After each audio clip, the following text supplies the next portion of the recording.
Hello friends, welcome to Shiny Samayal. இன்னைக்கு நம்ம வீட்டிலேயே எளிய முறையில் சாஃப்டான பன்னீர் எப்படி பண்ணுறதுன்னு பார்க்க போகிறோம். பன்னீர் பண்ணுறதுக்காக நான் இன்னைக்கு 1.5 லிட்டர் கொழுப்பு அதிகம் இருக்க பால் எடுத்திருக்கேன். கொழுப்பு அதிகம் இருக்க பாலில் பண்ணும்போது தான் நமக்கு நிறைய பன்னீர் கிடைக்கும்.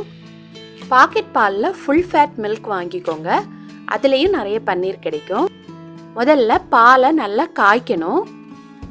பால் கொதிக்க முன்னாடி நம்ம பன்னீர் பண்ணுறதுக்காக ஒரு எலுமிச்சம்பழம் எடுத்து ஜூஸ் எடுத்து வச்சுக்கலாம். நான் ஒரு மீடியம் சைஸ் லெமன் எடுத்திருக்கேன், அதை கட் பண்ணி ஜூஸ் எடுத்து வச்சுக்கிறேன். அந்த லெமன் ஜூஸோட ஸ்மெல் வராமல் இருக்கிறதுக்காக நான் அந்த ஜூஸில் கொஞ்சம் தண்ணி சேர்த்து மிக்ஸ் பண்ணி வச்சுருக்கேன். நீங்கள் இதில் லெமன் ஜூஸ்க்கு பதிலாக வினிகரும் சேர்த்துக்கலாம்.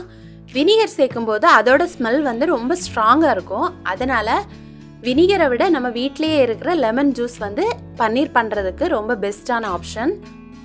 பால் இப்போ கொதிக்க ஸ்டார்ட் ஆகியிருக்கு. அடுத்து இந்த லெமன் ஜூஸை நம்ம கொஞ்சம் கொஞ்சமாக சேர்க்கலாம். இப்போ பாருங்கள், பால் கொஞ்சம் கொஞ்சமாக திரிய ஆரம்பிச்சிடுச்சு. இப்போ கொஞ்ச நேரத்தில் பால் ஃபுல்லாக திரிஞ்சு வந்துடுச்சு. இனி இதை உடனேயே நம்ம ஒரு ஸ்ட்ரெயினருக்கு மாற்ற வேண்டியது தான். அதிக நேரம் விட்டால் பன்னீர் நல்லா ஹார்ட் ஆகிடும். அதனால ஒரு வடிகட்டி எடுத்து அதுக்கு மேலே ஒரு காட்டன் துணியை போட்டு வச்சுக்கோங்க. இப்போ அந்த வடிகட்டியில் இந்த பன்னீரை மாற்ற வேண்டியது தான்.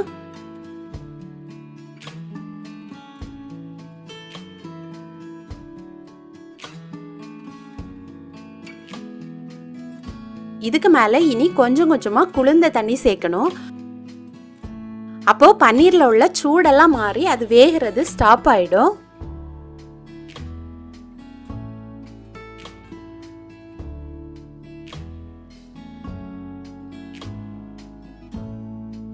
அடுத்து ஒரு பவுலில் குளிர்ந்த தண்ணீர் எடுத்து அதில் இந்த பன்னீரை சேர்த்து அதில் இருக்க சூடு மாறுறது வரைக்கும் நம்ம டிப் பண்ணி நல்லா புழிஞ்சு எடுத்துக்கணும்.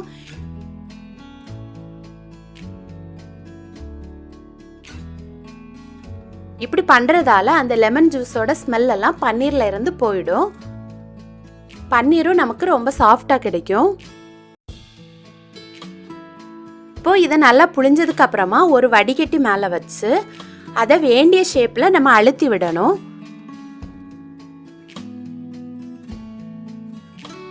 அழுத்தி விட்டதுக்கு அப்புறமா அதுக்கு மேலே ஒரு வெயிட்டை வச்சுக்கணும். சின்ன அம்மிக்கல் மாதிரி இல்லைனா ஒரு பெரிய பாத்திரத்தில் இந்த மாதிரி ஃபுல் தண்ணியை நிரப்பி வச்சுக்கோங்க. இதை 1.5 மணி நேரம் அப்படியே விட்டுடணும்.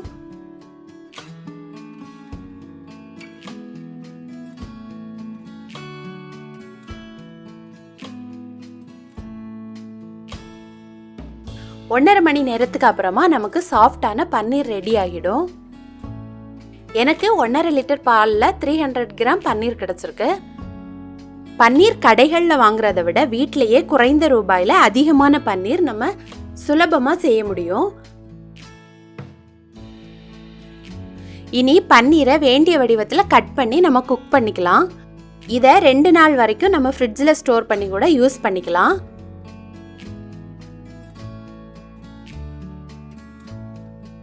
இப்போ பாருங்க, பன்னீர் எவ்வளோ சாஃப்டாக வந்திருக்கு.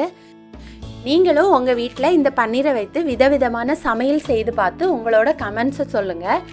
இந்த வீடியோ உங்களுக்கு பிடிச்சிருந்தனா என்னோட சேனலை லைக் பண்ணுங்கள், ஷேர் பண்ணுங்கள், சப்ஸ்கிரைப் பண்ணுங்கள். தேங்க்யூ.